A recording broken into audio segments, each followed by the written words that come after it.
But Europe, the European Union, has chosen a bad strategy, a failed strategy.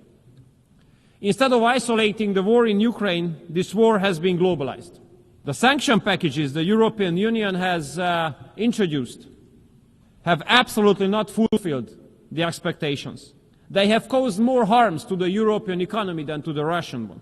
And if we look at history, it's obvious that all wars end up around the negotiating table. There is no war which ends up in the battlefield. We do have to make daily efforts in order to be able to stay out of this war. Regardless all the efforts to drag us into this war and to provocate us into this war. It is the obligation and the duty of the Hungarian government to make sure that the security of the Hungarian people and Hungary itself is being guaranteed.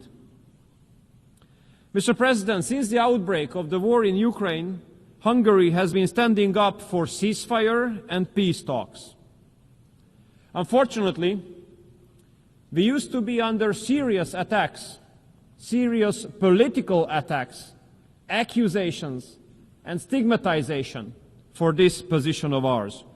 Very rude accusation by those who are now speaking about the importance of ceasefire and peace talks, by the same countries in Europe.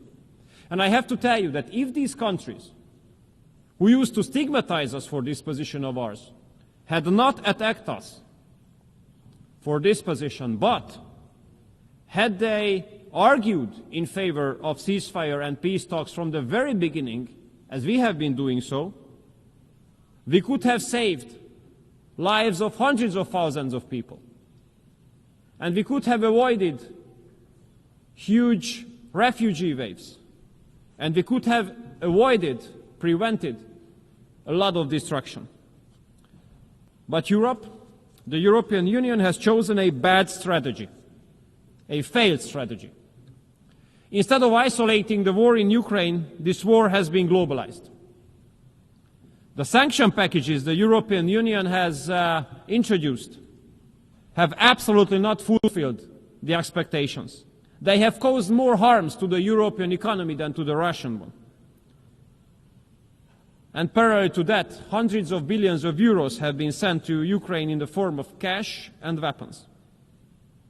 Every day which goes on in this war brings forward the risk of escalation.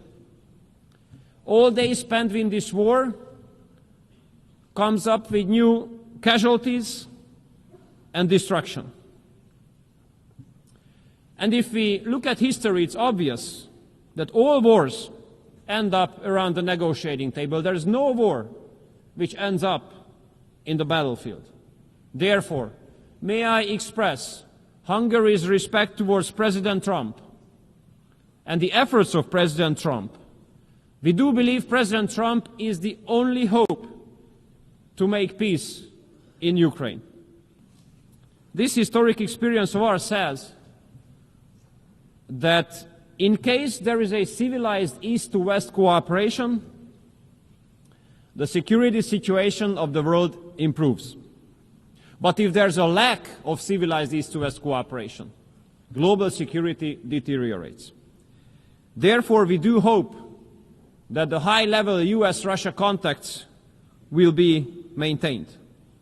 As long as high-level US-Russia contacts are on, we do have the hope that we can avoid the worst-case scenario. As long as the high-level US-Russia talks are on, we have a good hope to prevent escalation and to prevent the launch of World War III.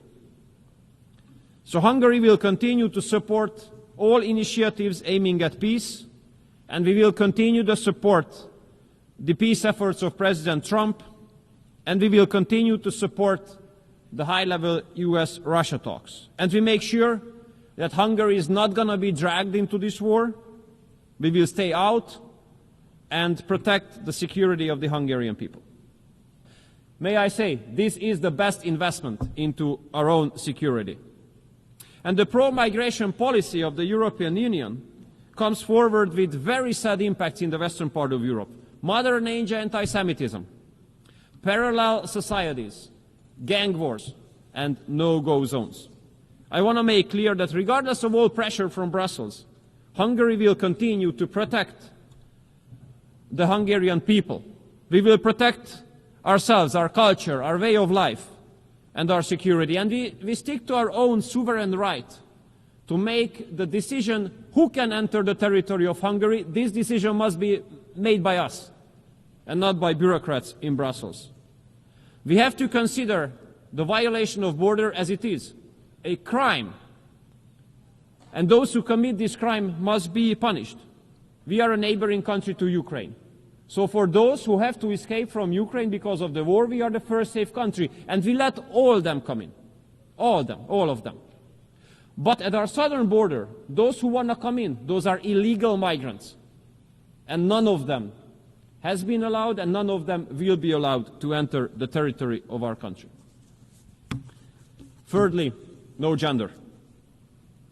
In Hungary, we do consider family as the basis of society.